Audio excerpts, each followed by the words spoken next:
Welcome to AK1 TV news.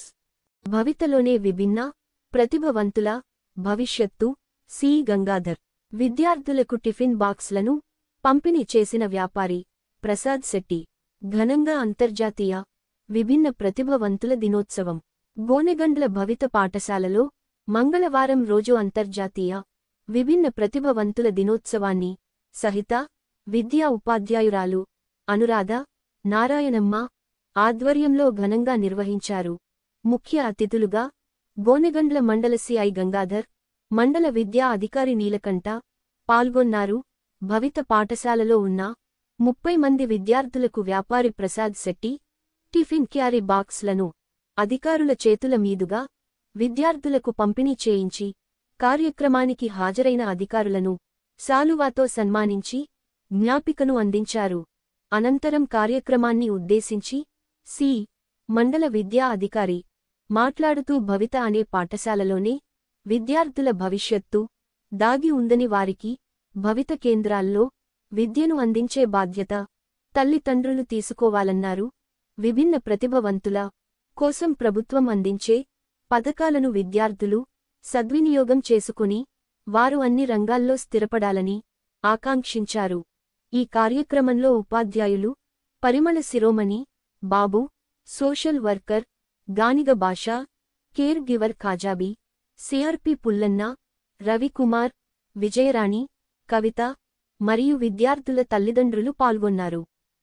మన నీలకంఠ గారికి మరియు పత్రికా మిత్రులకు ఈ అంతర్జాతీయ విభిన్న ప్రతిభవంతుల దినోత్సవ శుభాకాంక్షలు సార్.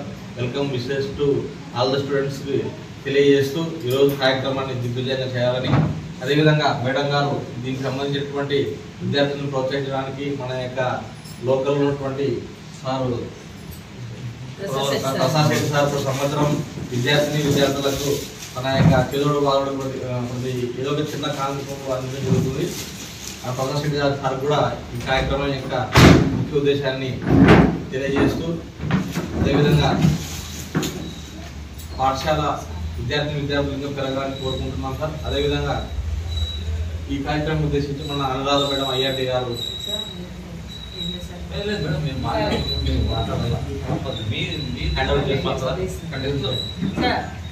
ఈ దినోత్సవం జరుపుకుంటున్నాము. ప్రతి సంవత్సరం మనకి ప్రహ్లాద్ శెట్టి సార్ గిఫ్ట్ ఇవ్వడము, వాళ్ళని ఎంకరేజ్ చేయడం కూడా జరుగుతుంది. సో బాల దినోత్సవం సందర్భం కూడా పిల్లలకు మనము చార్జర్ ఎవరో ప్రజలు కూడా మనం గ్రాండ్గా ఇక్కడ జరిపినాము. ఇక్కడ ముఖ్యంగా విశేషాలు అంటే వీళ్ళను ప్రతిభావంతులను ఇప్పుడు వీళ్ళని గుర్తించి స్కూల్లో జాయిన్ చేయాలి, మెయిన్ స్ట్రీమ్లో జాయిన్ చేయాలి. వీళ్ళ బాధ్యత అంటే వీళ్ళకి ఏం చదువు చెప్పాల, ఖచ్చితంగా మెయిన్ స్ట్రీమ్లో చదివితేనే మీకు గుర్తింపు వస్తుంది. చిన్నవి లోపాలు అవి పక్కన పెట్టి అందరు పిల్లలు సరిగ్గా ఆటాడుకుంటే మీలో లోపాలు ఎక్కడ ఎవరు ఎత్తి చూపకుండా వాళ్ళు ఉల్లాసంగా గడుపుతారు. అప్పుడు ప్రతిభావంతులు ఎక్కడ ఉండేవాళ్ళు, ఇంట్లో ఉండేవాళ్ళు, ఎక్కడికి బయటకు వచ్చేవాళ్ళు కాదు. ఇప్పుడు వాళ్ళని గవర్నమెంట్ గత 5 సంవత్సరాల నుంచి వాళ్ళు బాగా ఎంకరేజ్మెంట్ చేస్తున్నారు. ఈసారి కొత్తగా 10th క్లాసులో కూడా ఈ ప్రతిభావంతులకు 20 మార్కులు వస్తే చాలు పాస్ మార్కులు అని కొత్త జీవో వచ్చింది. సో వీళ్ళకి కూడా ఎంకరేజ్మెంట్ కోసం వాళ్ళ ఎగ్జామ్ రాస్తారా కాదు ఇంపార్టెంట్ కాదు, వచ్చి ఎగ్జామ్ రాసే కూడా పాస్ సర్టిఫికేట్ ఇచ్చే కాలాలు కూడా ముందు ఉన్నాయి. సో వీళ్ళకి సంవత్సరానికి ట్రైసైకిల్ కానీ, వీళ్ళకి నెలసరి అంటే వైద్య సెంటర్ రావడానికి రవాణా పథకం కానీ, ట్రాన్స్పోర్ట్ అలవెన్సెస్, సిటీ స్టైఫండ్, ఈ 3 రకాలు వస్తున్నాయి. ఈ 3 రకాల మేడం కూడా మీ ఆధార్ నంబర్ ఇచ్చేస్తే మీరు ఈ సంవత్సరం వచ్చారమ్మా పండుగ సార్, దాదాపు పండుగ సార్. కొంతమంది ప్రసాద్ శెట్టి సార్ గారికి, భాష సార్ గారికి, ఇక్కడ ప్రతి ఒక్కరికి తల్లిదండ్రులకు పిల్లలకు అందరికీ నమస్కారం అండి. ఉంటుందని చెప్పి కోరుకుంటున్నాం. ఇలాంటి ప్రోత్సాహకాల ద్వారా చైతన్యం చేస్తూ తమ వంతుగా సహాయ సహకారం అందించడానికి ముందుకు వస్తున్న ప్రసాద్ శెట్టి గారైతేనేమి, అదేవిధంగా గ్రామీణ ప్రాంతంలో ఉన్న మిగతా పేరెంట్స్ అయితేనేమి ఈ యొక్క భవిత పాఠశాలను తెలియజేస్తున్నాం. ఖచ్చితంగా ఏ గ్రామాల్లో ఉన్న పిల్లలు ఉన్నా కూడా ఆ గ్రామాల పిల్లలు వారి యొక్క గ్రామాల్లో దగ్గరలో ఉన్న భవిత కార్యాలయాల్లో వాళ్ళని విద్యను అభ్యసించే విధంగా కృషి చేయాలని చెప్పి నేను కోరుకుంటున్నాను. ఎందుకంటే పాఠశాలలో చదువుతున్న పిల్లలకు చాలా ప్రోత్సాహకాలు ఉంటాయి. ఇప్పుడు గతంలో పిల్లలు మామూలుగా అంతా జ్ఞానం ఉండి చదువుకున్న పిల్లలు వచ్చేసి వాళ్ళు ఏదైనా సాధించుకోవచ్చు, ఏదైనా చేయొచ్చు అని చేస్తారు. కానీ దివ్యాంగులు ఉన్న చాలా మంది పిల్లలు ఈరోజు ఆదర్శంగా నిలిచారు. దేశంలో చాలా మంది ఐఏఎస్లు, ఐపీఎస్లు, టీచర్లు అంటే అందులో ఉన్నా కూడా వాళ్ళ కళ్ళు కనపడకపోయినా కూడా టీచర్లు ఎంతో మంది ఉన్నారు. వాళ్ళకు చెవులు లోపం ఉన్నా కూడా ఎంతో మంది సచివాలయాల్లో, రెవెన్యూ ఆఫీసుల్లో ఎంఆర్ఓలుగా, కలెక్టర్లుగా చాలా మంది ఉన్నారు. వాళ్ళని ఆదర్శంగా తీసుకొని వారికంటూ ఒక జీవితాన్ని ప్రసాదించే భాగ్యాన్ని వాళ్ళ తల్లిదండ్రులే మళ్ళీ ఇవ్వాలని చెప్పి ఈ సభాముఖంగా తెలియజేసుకుంటూ ఈ అవకాశాన్ని ఇచ్చిన పెద్దలకు ప్రత్యేక ధన్యవాదాలు తెలియజేసుకుంటున్నాను.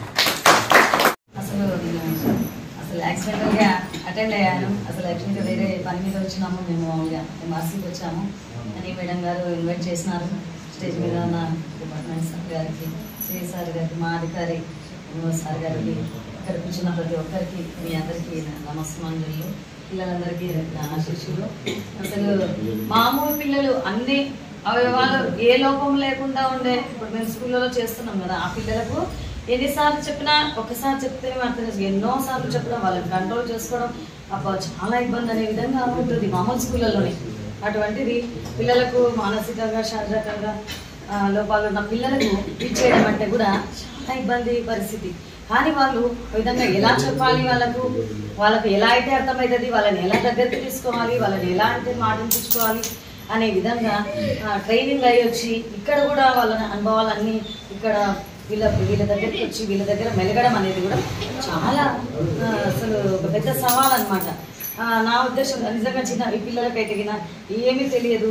కాకపోతే పిల్లలు ఎప్పుడైనా నేను వచ్చినప్పుడు కూడా ఇట్లా లోపలికి వస్తుంటే ఇట్లా చూస్తే ఒక్కసారి నవ్వినామంటే అట్లే మళ్ళీ వెనక్కి తిరిగి చూస్తూనే ఉంటారు. ఇప్పుడు కూడా నేను అడుగుతున్నాను, నన్ను గుర్తుపెట్టాలి కొంతమంది. నేను చూసి నవ్వుతే ఒకటే వెనక్కి తిరిగి చూస్తున్నారు, మళ్ళీ చూస్తున్నారు.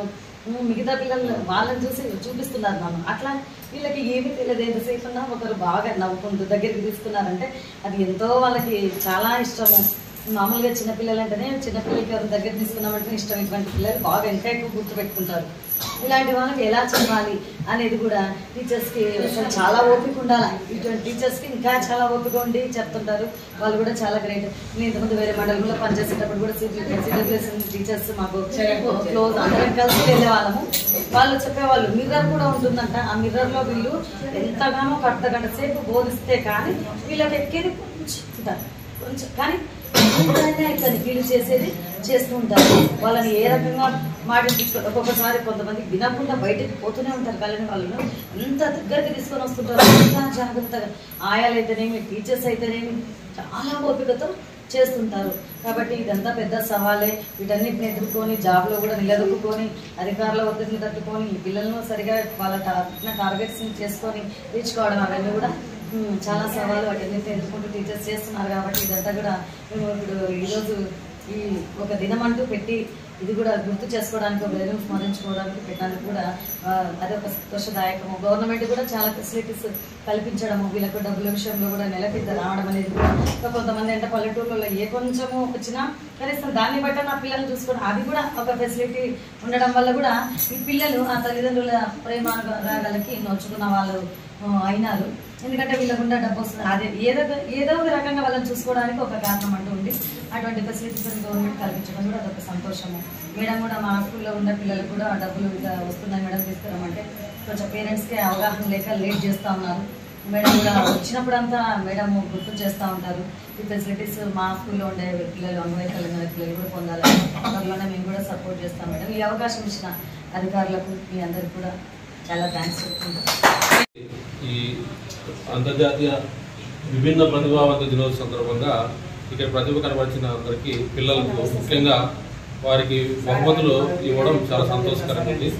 ఈ కార్యక్రమాన్ని నన్ను ఆహ్వానించి ఈ కార్యక్రమంలో నన్ను పాల్గొనేలా చేసి నన్ను కూడా భాగస్వామ్యం చేసిన మీరందరికీ ప్రత్యేక ధన్యవాదాలు. ఈ పిల్లలు ముఖ్యంగా మానసిక ప్లస్ కొంత అంగవైకల్యంతో మనకు పుట్టినప్పటికీ ప్రభుత్వ ప్రోత్సాహాల్లో ఎన్నో విధంగా ప్రభుత్వ ప్రోత్సాహాలు ఉన్నాయి. ఆ ప్రోత్సాహాలను ఉపయోగించుకొని పిల్లలు భవిత అనే ప్రోగ్రామ్, భవిత అనే స్కూల్ ద్వారా వాళ్ళ భవిష్యత్తును తీర్చిదిద్దుకునే అవకాశము ప్రతి తల్లిదండ్రులకు ప్రభుత్వ తరఫు నుంచి ఉంది. ఈ అవకాశాన్ని ప్రతి ఒక్కరు వినియోగించుకొని వీళ్ళకున్న సంక్షేమ పథకాలు కానీ లేకుంటే స్కీమ్స్ కానీ లేకుంటే గవర్నమెంట్ నుంచి వచ్చే అన్ని వసతులు లేకుంటే క్రీడా ప్రాజెక్టులు ఇవ్వడం కానీ